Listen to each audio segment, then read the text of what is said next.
Hey everybody, it's your boy Shammy Whammy here, back at it again with another video. This one I'm gonna call, uh, is it a good idea to interrupt that?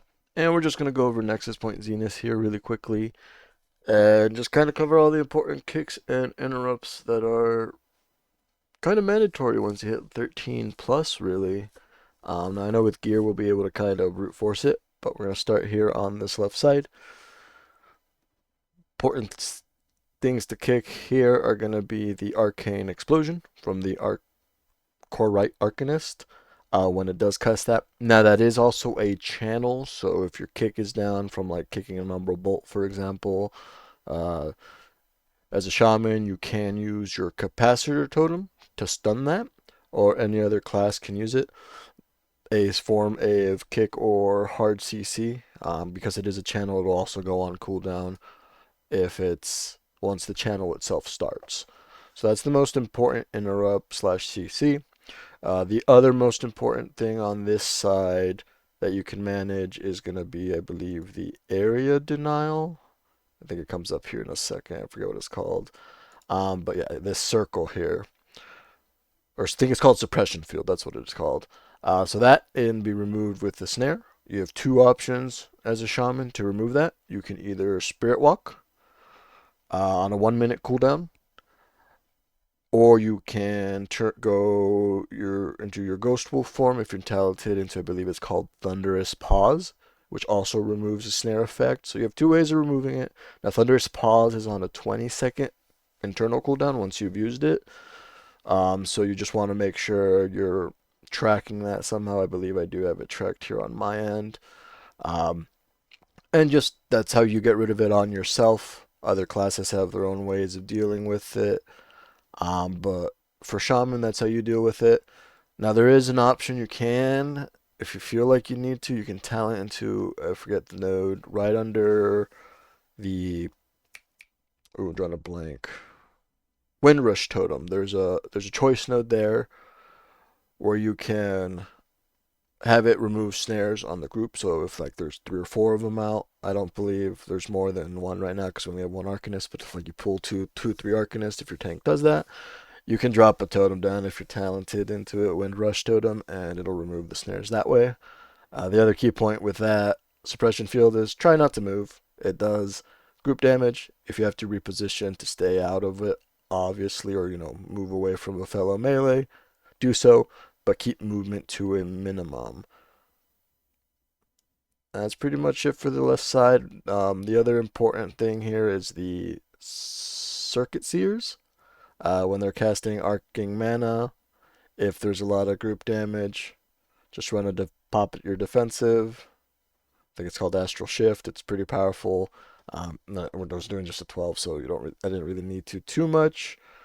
And then there was the engineers. I think they were died. The other thing is when the engineers die, they drop a battery. Prioritize that battery, and that's pretty much it for this side.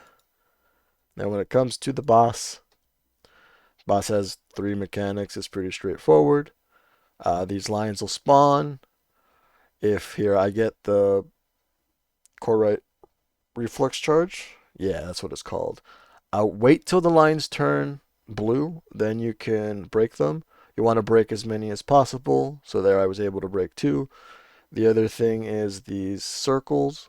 You want to try to keep them as stacked as possible, but they're kind of RNG. You don't really know when they go on you until they drop below you. And this group was super melee stacked, so we were pretty good at stacking them. The core spark detonation, you can be greedy with it there, like I was, but you just want to move out of it. Biggest thing there is positioning. Pay attention to what your back is facing, because that small knockback can knock you into a laser, and that will kill you. There I got external, so that was fine. And then if you can use your healing surge to help the healer out, because that does a heal absorb. But this boss is pretty straightforward. It's just kind of room management. And that's it for the left side. Now the right side we have, where is it? Here we go. Oh, I think it's 30-second jump too much. Yeah, it is a little bit too much. We'll jump back 10 seconds. So here we got a couple. It's a lot safer in my opinion, unless you mess up killing some stuff. The biggest thing is this Grand Nullifier. You can see marked in blue there. They cast an ability called Nullify. Interrupt it, or if your interrupt's down, you can see the monk kick there. Crowd control it. But you do want to kick it because if it doesn't get interrupted, it'll just try to recast it if it had started its cast. If that resolves, 13 plus, it'll probably just one shot people. So that's the most important kick on this side. As a shaman, you want to do it because of Wind Veil. You get that 12% spell DR. Because the Duskfight Herald here does do an AoE here in a second. He may have already done it.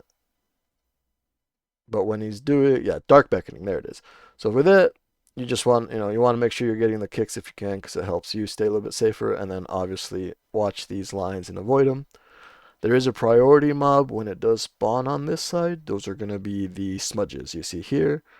You don't want them to reach the dread flails that are inactive. On a 13 or higher, I believe it'll just come back to life. There's one other mob on this side. The Sentinel here, I think it applies a curse of some sort. You can remove that if it does go out on yourself with remove curse. I'm trying to see if I can find it here. I don't want to make this too long. Okay, we'll just show it a little bit later. And then the Dread Flail is the other thing that's scary on this side, but it's more so when it does the spinning. You need to move out of it. But the frontal it does that you can see there, you want to make sure you're not standing in that. It's very important that you watch tank positioning, so that's why I always mark the tank with a square. That's what I prefer. On the boss itself here, no, we're not at the boss yet, but I think it's a Duskfight Herald, Dark Beckoning. That's what I was talking about last time, right? No, is it the mob after? It's a Null Sentinel. That's the one I'm thinking of. It applies something on you. It's not the Null Work Blast. I think it comes here shortly after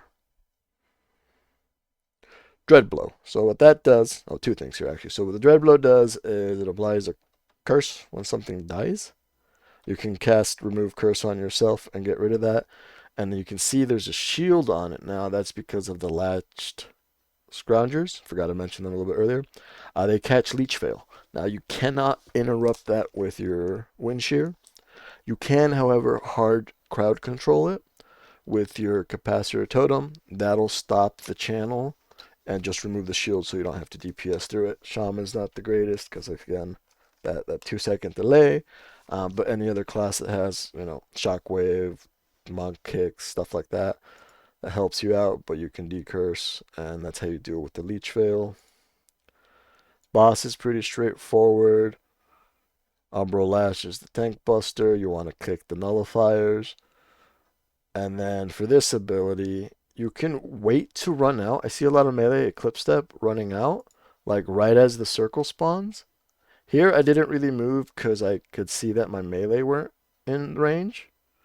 And then our warrior buddy leaped out because you can charge back in. But I stayed in melee range and was kind of greedy. You can wait till the actual cast starts. And then here you see saw there the tank put the flail away from us. And then this is the damage amp. So obviously you want to pop your trinket, bloodlust. I bloodlust early. You pop all your cooldowns and stand in it. If in higher keys, you will need to pop a defensive here because the damage scales really high, even with healer going all out. It just makes it easy, and then it's rinse and repeat.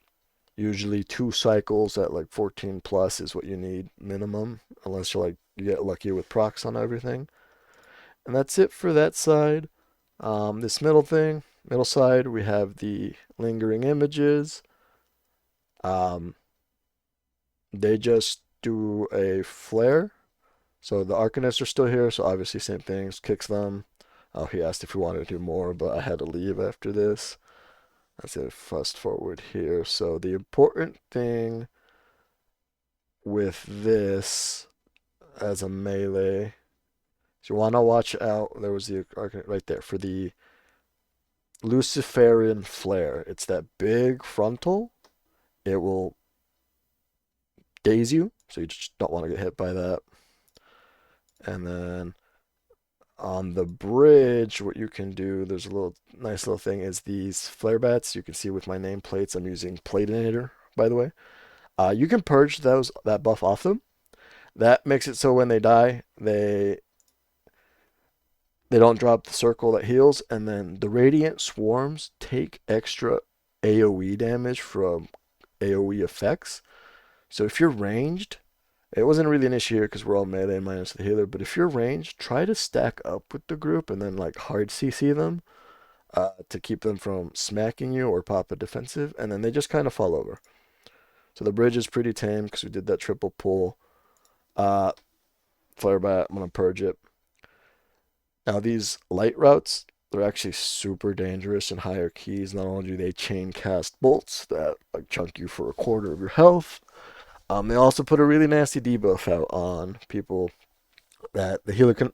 If you're fighting two, it's like fighting a mini boss. The monk did a great call here, studying that one. But obviously, kick it as much as you can. And then that's pretty much it for the dungeon, other than the boss. A tip here is don't stand with the tank because the Searing Ren does a frontal and then leaves that pool on the ground. When these circles goes out, it's key to like a minimal movement. I was super greedy there. I think I got hit. But just move out as little as you have to. As long as the people aren't in your circle, you'll be fine. And then same thing here. With these lines, it's like a 6-second window before they go out. So as soon as they spawn, you don't need to move. You can see I move pretty late, and I barely move out of their line. That way I can stay in melee range. And then I think you'll see here, yep, just right outside it, the tank repositioned. I get the circle, as you can see. We had moved to make sure the tank was in it, but that was about it. And then, obviously, when the Divine Guile happens, you want to backpedal and watch your position so you don't get knocked back into an image. But if you backpedal as melee, that'll let you keep doing damage. And then you look for the bald one. I took forever to find it here, and I used my kick on the wrong one. And then you rinse and repeat. And that's the entirety of the dungeon.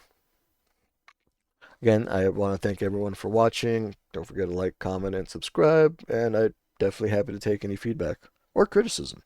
Leave it down below in the comments.